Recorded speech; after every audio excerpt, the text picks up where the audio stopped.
This is I think, an important moment in U.S. development assistance dialogue right now. The global food price crisis of 2008 really shook people, I think, and elevated the importance of food security. People realized that if we cannot assure food security in parts of the world, Africa, other parts of the world, I mean, it really endangers world security. The message is clear: invest in agriculture. Reverse the trend of neglecting agriculture. Farming should come first.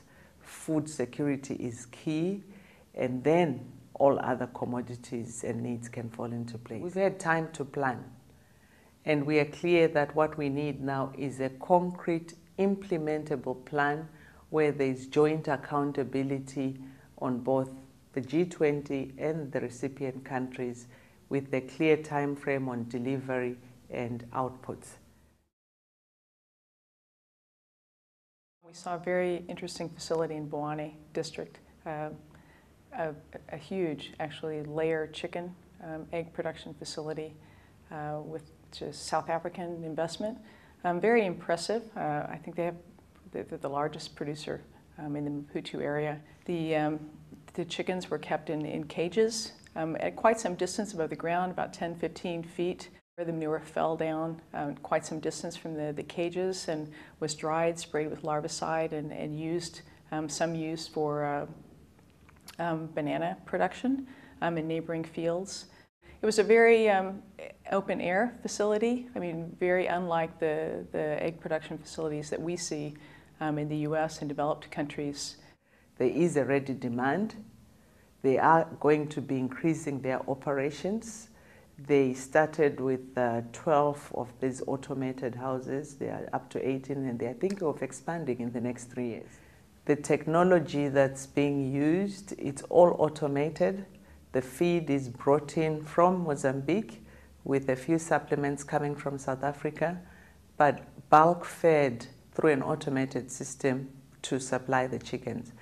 Vaccines, drugs are incorporated into the feed, and the only manual process is the picking of the eggs, which is mainly done by women.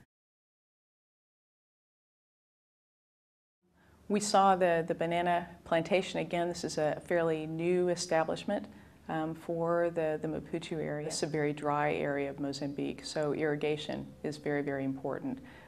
So without access to water, the banana plantation would not be possible. So a question I think that raised in my mind was, what would it take to assure that this kind of investment, perhaps at a smaller scale, including irrigation, could be available for a smaller Mozambican farmer or perhaps a cooperative group.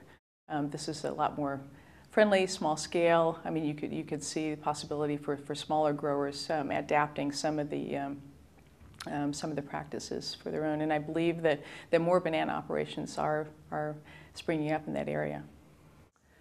The banana processing plant is another interesting large-scale commercial farmer enterprise investment, which is interesting in the sense that you have a whole plantation of bananas and really in the middle of nowhere. There are up to 400 laborers, and to me this is where the opportunity for using the same laborers who have mastered the technique to become outgrowers, because any one laborer will come with a household which has on average 6 to 8 occupants. Imagine the benefit if these were given small plots, medium-sized plots, to cultivate and grow their own bananas, what it would do to their livelihoods. The last stop on our trip in Bwane district was a very interesting visit with a farmer and his wife. With a relatively small area of land, flat land.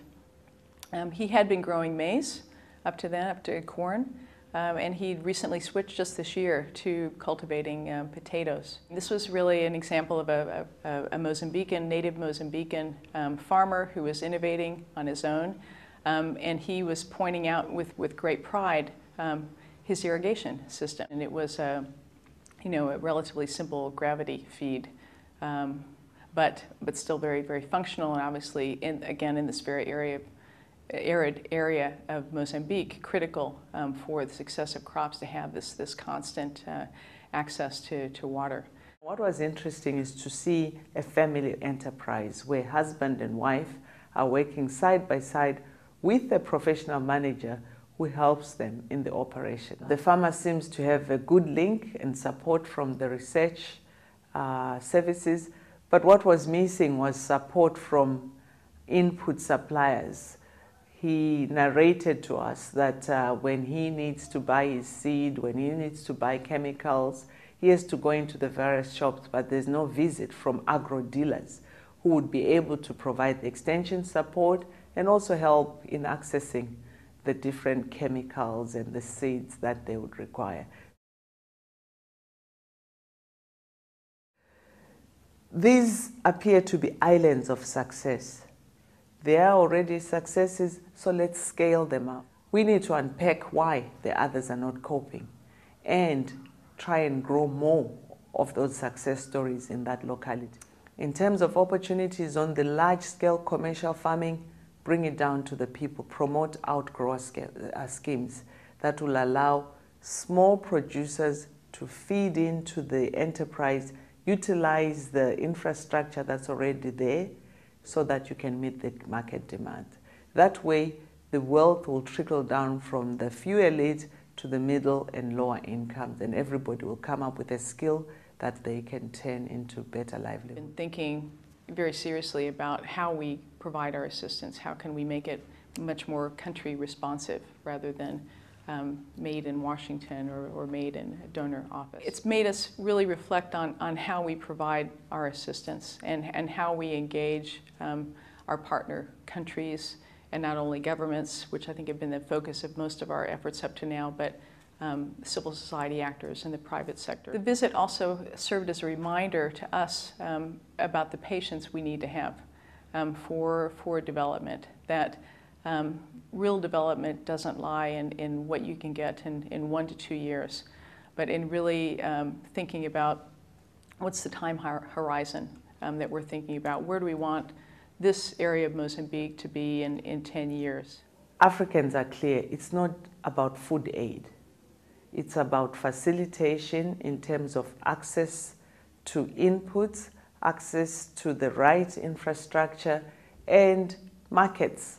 Let us invest not just in government, but in the private sector in Africa so that we create more entrepreneurs who are willing to take calculated risks with the priority of meeting not just immediate food security, but going into large-scale trade.